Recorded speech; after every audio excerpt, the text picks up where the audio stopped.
Assalamualaikum warahmatullahi taala wabarakatuh. My name is Syari. I would like to share with you a little bit of my knowledge about Six Sigma. And I've actually used this Besterfield's book as a reference. You can get some notes somewhere else as well. You can refer to some other books as well. I'm going to use Besterfield's book as a reference. So Sigma is a very popular methodology used in industry or even in organizations.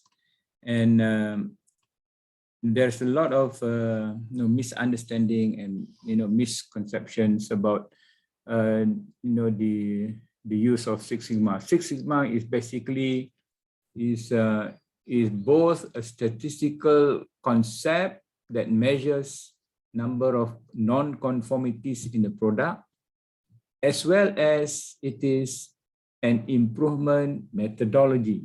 Six Sigma is a quality improvement methodology.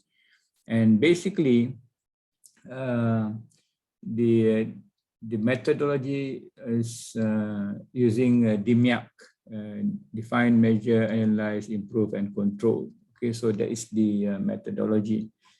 So I don't want to go to the, you can read about the historical review where it was actually, where it started in Motorola, and it was actually popularized in GE. Jack Welch was very instrumental in popularizing Six Sigma. So why it is Six Sigma? Okay, why is it Sigma? Is the Greek word for the symbol sigma. Okay, sigma, which is actually population standard deviation. And it is actually measuring process variability. And the smaller the standard deviation, the lesser the variability in the process. Therefore, the process is actually performing very well. So if we are able to reduce sigma to the point that the specifications, okay, so in a little bit of explanation here, specifications are at plus minus 6, then 99.9999998% of the product will be between specification. Basically, zero defect, even though statistically we say that the non-conformance rate will be 0.002 parts per million, okay, opportunity. So basically, it's virtually zero defect. And you can use CP to actually measure that. Okay, so CP when you have Six Sigma is equals to 2, right? So according to the Six Sigma philosophy, process rarely stays centered. The center tends to shift above and below the target. So there is a tendency in which the process mean deviates from the target or the middle value of the specification. So as long as process that is normally distributed but has a shift between 1.5 sigma above or below the target, okay, then we are saying that the non-conformance rate will be 3.4 ppm. So many people say Six Sigma is 3.4 ppm, 3.4 ppm. It is 3.4 ppm when there is 1.5 sigma shift away from the what you call middle value or the target value. Okay, so it says here non-conformance rate of 3.4 is a statistical number for 1.5 sigma process shift.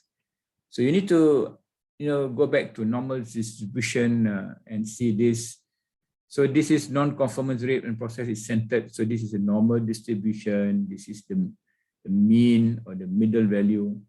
And if it is the mean coincides with the middle value of the specification, so do we have a situation in which this is a Six Sigma process? Okay, Six Sigma process. So a Six Sigma process, whenever there is a shift, 1.5 sigma away from the middle value. So you'll have this 3.4 part per million. Okay. So if you look at this processes, that's why it is 6 sigma process or 1 sigma process. So 1 sigma process is only 68.7% conforming. 2 sigma process is only 95.45% conforming. The rest is non-conformant. So you convert that ppm 485,500 ppm. Okay. And the process capability is 0.67. Right?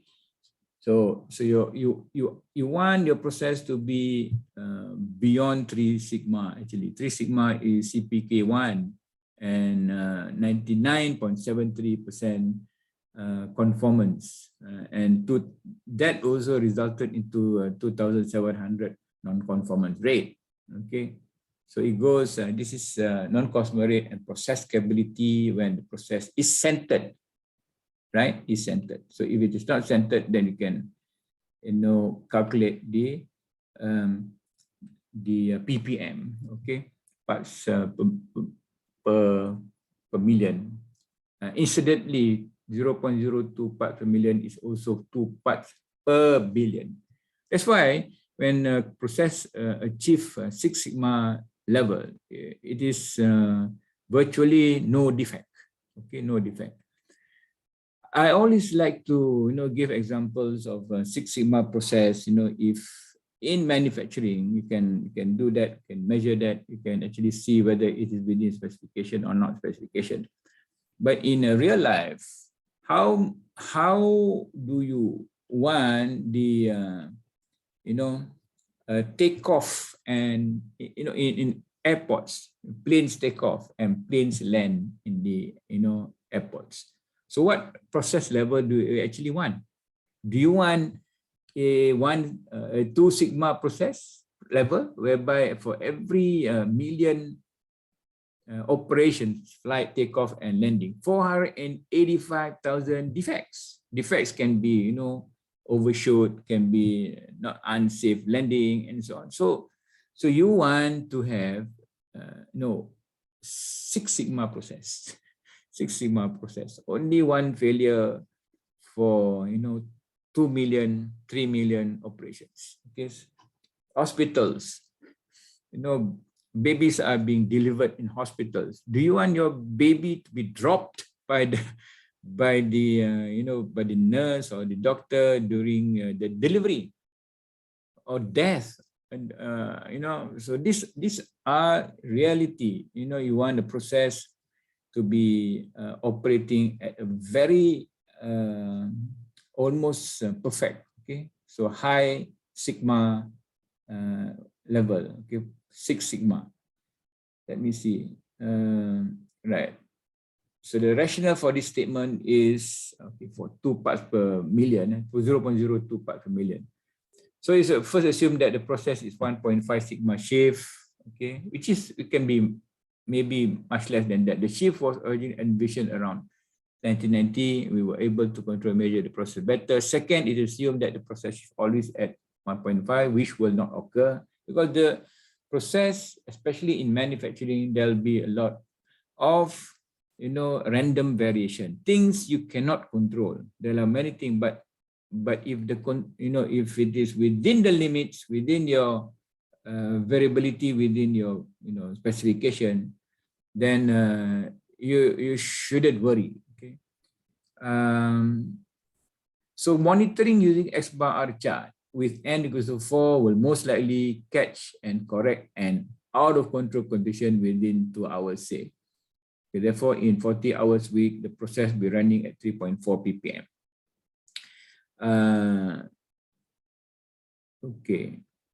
So these are some of the things that it's important to realize. But if you need further information, you can actually refer to this book.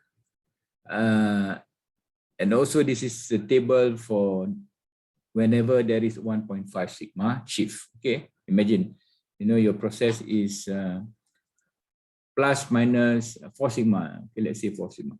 So you're talking about 6,210 parts per million defective, the non-conformance possibility of defect.